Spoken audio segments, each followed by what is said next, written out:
I tried Margaritaville at Sea's newest ship, Islander, for a 5-night Caribbean cruise, and despite a messy embarkation and disappointing technology, I was really impressed overall. In many ways, it offers a premium experience, but at budget prices. Even though the ship is 25 years old, almost every square inch has been updated, with some beautiful spaces on both the upper and lower decks.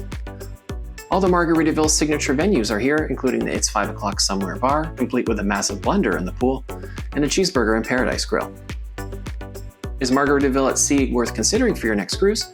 In this episode of The Chill Cruiser, I'll walk you through my entire experience so you can decide for yourself.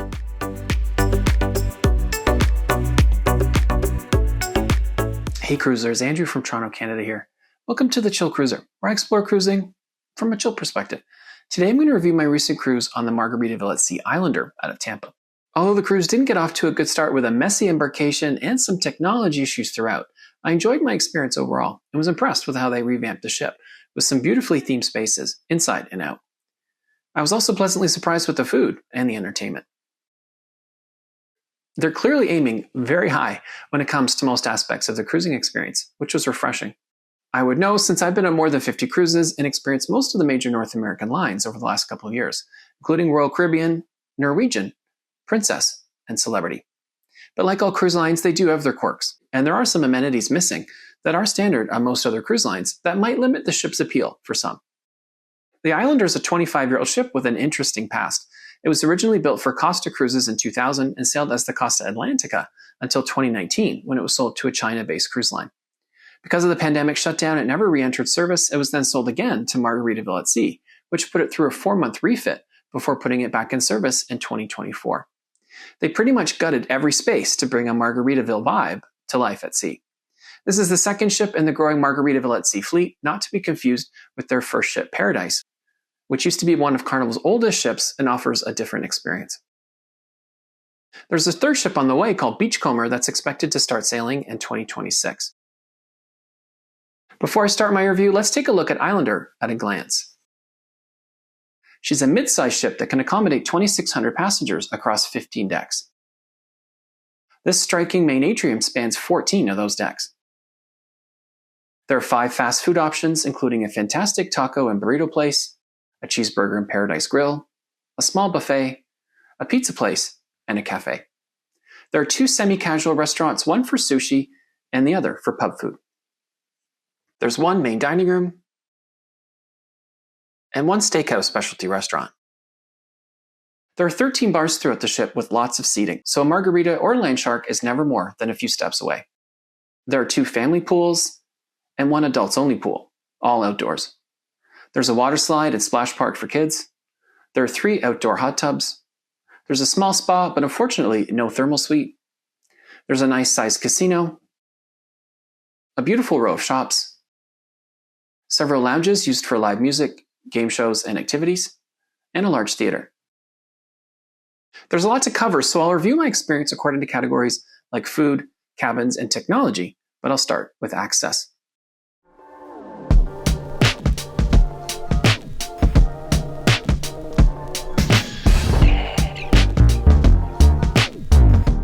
I mentioned the cruise didn't start well with a very long and disorganized embarkation process. They were having system issues at the terminal that morning that slowed down the check-in process, and they were never able to catch up. This was the first of many times throughout the cruise where it was clear that technology is not their strong suit. They did send a text at around noon mentioning the issue, asking everyone to push back their arrival time. Since half the ship had already arrived at that point, and they didn't provide details on how late people could check in without missing the ship, everyone else just came at the normal time, which meant long lineups. Hiccups do happen to every cruise line, and it was nice to see everyone waited patiently for more than an hour to check in. What I didn't like was that cruise line and port staff were standing around in groups, just watching the massive lines. Instead of going through the line to apologize for the delays, maybe answer questions, and provide water, they just stared at us like we were some form of entertainment, chatting with each other, which I thought was bad form. After finally getting on board, I was also surprised to learn that they do the muster drill the old-fashioned way, which means shutting down all the bars and food stations and making everyone stand outside on their muster station for a half hour or more, waiting for every guest on the ship to arrive, and then listening to a 2-minute safety demonstration. This is a far cry from the modernized process most cruise lines follow now, where you just have to watch a safety video in the cabin or on your phone, and then check in at your muster station at your leisure. So it felt like a big step back in time. But once the muster drill was out of the way, things really started to look up. There are more than enough stairs and elevators to get around the ship, and it was easy to get on and off the ship when we were in port. Overall, I'd rate access 3.5 out of 5 stars.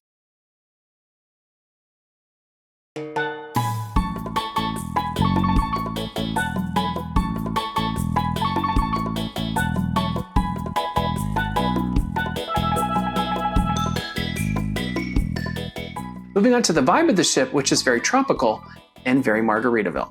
I think they did a great job of theming the ship, from big details like a replica of Jimmy Buffett's plane hanging in the atrium, the 2-story palm trees in the dining room, to smaller things like rope wrapping around the pillars in the buffet.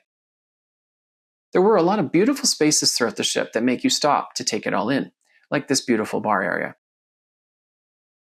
Riding the glass elevator in the massive atrium is also a treat. The late great Jimmy Buffett was very present in almost every public space.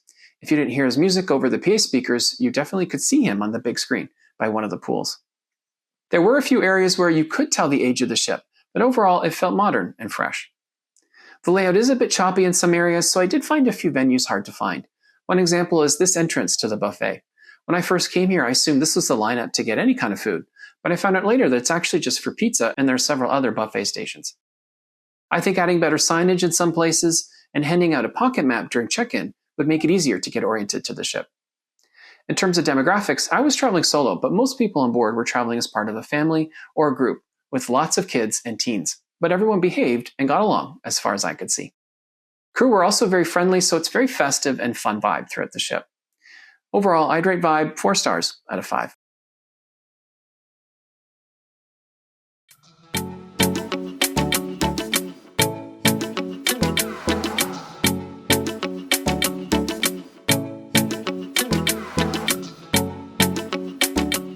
The festive and tropical vibe is very present in Islanders' cabins as well, which were nice overall. I was in a regular balcony room, which was roomy with a couch and a firm but comfortable bed. There were some nice touches like themed pillows and lamps, and an illuminated mirror. The bathroom was dated but functional and a decent size with a shower curtain. This is where I did notice that cleanliness could be improved a little bit. The shelves and vent were still dirty when I first arrived in the room. Although the shelves were eventually cleaned, the vent was not. My room was cleaned once daily, and I did receive evening turn-down service once or twice, but not every night. The balcony was also a good size with 2 chairs and a table. I loved chilling on the balcony in my robe in the morning with coffee and was happy to see that the Islander offered cozy robes on request. All you have to do is ask your stateroom attendant. The Islander also offers room service for reasonable rates. For breakfast, you do need to order with the door card the night before because they won't accept breakfast orders on the day of for some reason. But it is worth it. This breakfast parfait with croissants was one of the best room service breakfasts I've ever had on a cruise ship. If you love relaxing in your room, one minor weakness is that there are only a few TV channels available and no on-demand TV shows or movies like on other cruise lines. Hit subscribe and watch out for a full cabin tour coming soon. Overall, I'd rate my cabin 4 stars out of 5.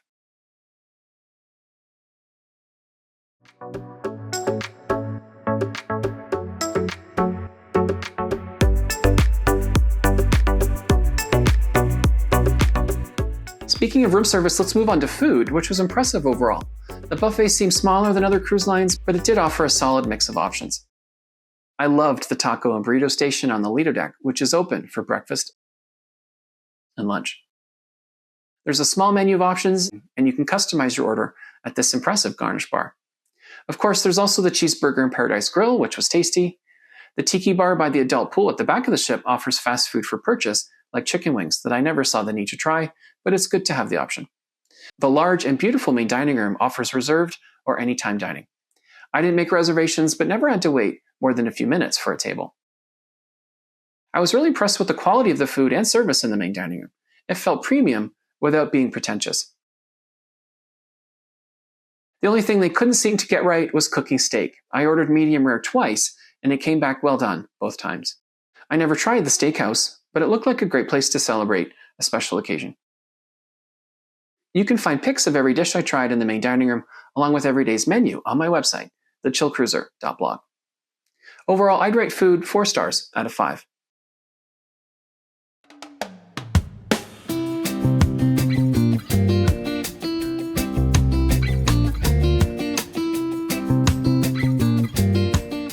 Moving on to drinks, which were never hard to find.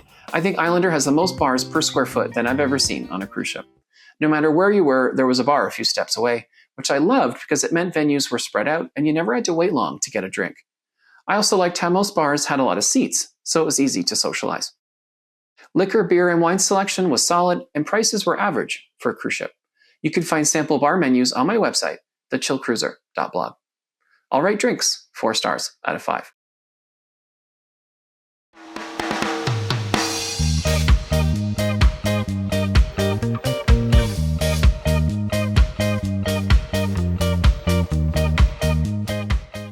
Let's talk about Islander's amenities, which were good for a ship of this size.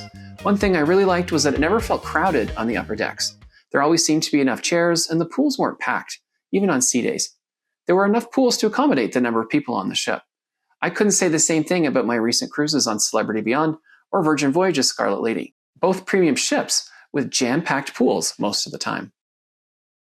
Since the 2 family pools and hot tubs were usually busy with kids, I appreciated the adults-only pool area at the back of the ship with its own bar and some nice places to relax, like these mini cabanas. There were also several cabanas you could reserve for an extra fee by the main pools. There's an activity complex on deck 11 with 2 pickleball courts, mini golf, and cornhole. The small spa will meet the needs of most cruisers, but it's worth noting they don't offer a thermal suite like other cruise lines with a hydrotherapy pool or steam and sauna rooms. Moving to the lower decks, I really liked how they had a full walk-around promenade, which is a great way to get your steps in with a nice view and not a lot of people. There's also a small gym that's sort of hidden in front of the theater on deck 4. Overall, I'd rate amenities 4 stars out of 5.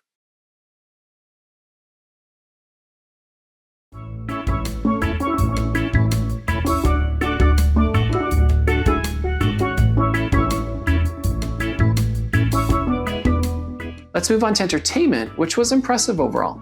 The first production show I watched was called Conky Tonkin at Sea. Let me first say that this silly title doesn't do the show justice at all. It's probably one of the best production shows I've seen at sea in a while. It has the usual premise with the ship's cast of singers and dancers performing to different songs in a certain genre. In this case, country through the decades. What made this show different was that there were musicians performing on stage in costumes who were often part of the act. When they were performing this scene with the band sitting with the cast, it reminded me of a Broadway show, like Come From Away. In another scene, the violinist joined some of the cast while going for a ride in a convertible. The second show, Caribbean Heat Remix, was closer to the type of show you would expect on a cruise ship, with the cast performing to pre-recorded Caribbean-themed music, but it was still fun and well done. At night, there were also musicians performing in the main atrium and at lounges throughout the ship. And the ship's activities team hosted the usual assortment of game shows and trivia. One thing I really enjoyed and appreciated was the salute to military veterans on the last sea day. More than 100 veterans participated as the cruise director called on active and retired members from each branch to the floor, followed by an unveiling of the American flag and the singing of each branch's anthem. Margaritaville offers free cruises to active U.S. and former duty military and first responders, educators, medical personnel, and government employees with their Heroes Sail Free program. You can find the link to the page with more information in the description. All right, activities and entertainment, 5 out of 5 stars.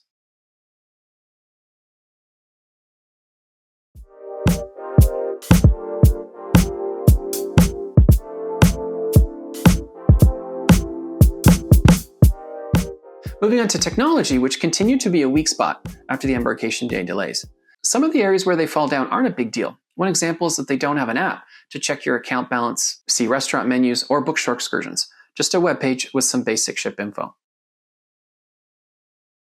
You can't do any of that on your in-cabin TV either. The one area that was a big deal for me and could be a deal breaker for others was that the Wi-Fi didn't work for the better part of a full sea day. I had an important call and had to cancel it when I realized that I couldn't get a web page to load, let alone do a voice or video call. The Wi-Fi was so bad, even the email I sent canceling the call wouldn't go through. I've never had this issue on the 50 or so other cruises I've been on. Although the speed was okay the rest of the cruise, I still wouldn't recommend booking this ship if staying connected on sea days is important to you. All right, technology, 1 out of 5 stars.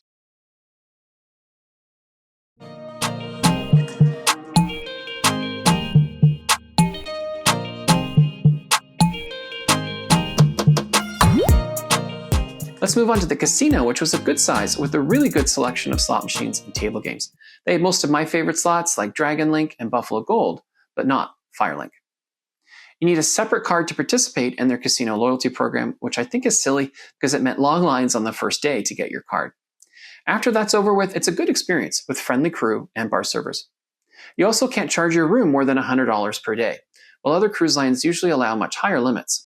Hit subscribe and watch out for a full casino tour coming soon. Overall, I'd rate the casino 3 stars out of 5.